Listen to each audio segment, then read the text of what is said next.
باجا بجانے والے باجا بجاتے ہیں، اور انداز کیا ہے؟ اجمیر شریف کرتے ہو بھی شریف، کاموں تمہارے بدماشوں کیوں نہیں؟ پیسے ڈالو، کیا نبی کا طریقہ، کیا یہ اللہ والوں کا طریقہ، کیا یہ صحابہ کا طریقہ؟ ارے بھیک مانگنے شرم نہیں آتی؟ اللہ والوں کے نام پہ لیتے ہوئے شرم نہیں آتی؟ اللہ کے ولی تو وہ تھے اپنی زندگی میں حلال کھایا، حرام کو پھٹکنے ہی نہیں دیا، اپنے لقموں کو صاف رکھا، اپنے نیواروں کو پاک رکھا۔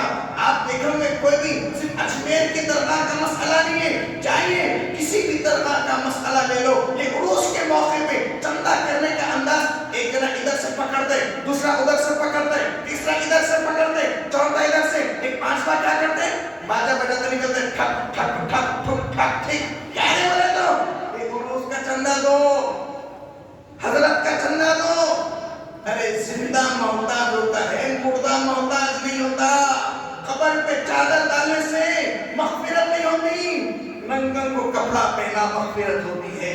سردی کے موسم میں کوئی تھر تھر کانپ رہا ہو، کوئی پریشان ہے، جائے ایسے غریب کے گھر میں جس کے گھر میں چھت کا انتظام نہیں، جس کے گھر میں کمبل کا انتظام نہیں، جو سردی سے کانپ رہا ہے، جو سردی سے بھٹک رہا ہے، جو سردی سے تھر تھر کانپ رہا ہے، اس کو جا کے اس کو تو تولیہ ڈال دے، اس کی چادر ڈال دے، اس کو کپڑا پہنا دے، دعا نکلے گی، تیری مغفرت ہوگی۔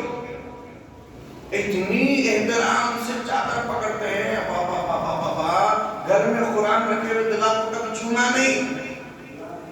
ہاں دھول لگی تو لگی، اللہ کے کلام کے خلاف کو چھونے کی توفیق نہیں ہوئی۔ خواجہ کا یہ خلاف ہے، اس کی عظمت تیرے دلوں میں ہے۔ لا تشرک باللہ، حضرت لقمان علیہ السلام اپنے بچے کو نصیحت کر رہے ہیں، اے میرے بیٹے میں تجھے ایک نصیحت کرتا ہوں، ایک وصیت کرتا ہوں، لا تشرک باللہ، میرے بیٹے اللہ کی ذات میں کسی کو شریک مت ٹھہرانا۔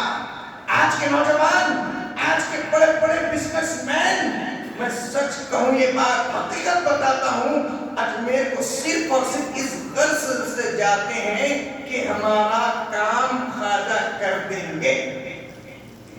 جس وقت اس نیت سے ٹکٹ بناتا ہے میرا کام خواجہ کر دیں گے، اسی وقت تیرا ایمان خارج ہو گیا۔ اللہ کے علاوہ کوئی اور کام نہیں کر سکتا۔ الحمدللہ رب العالمین، تمام تعریفیں اس اللہ کے لیے جس نے پیدا کیا۔ کتنی شرم کی بات ہے، اللہ قرآن میں فرماتا ہے کہ ہمیں ابھی تک وہ قرآن پڑھنا ہی توفیق نہیں، قرآن پڑھنے کی توفیق نہیں ہوئی، اس کی ترجمے کو سمجھنے کی توفیق نہیں ہوئی۔ اللہ قرآن میں کہتا ہے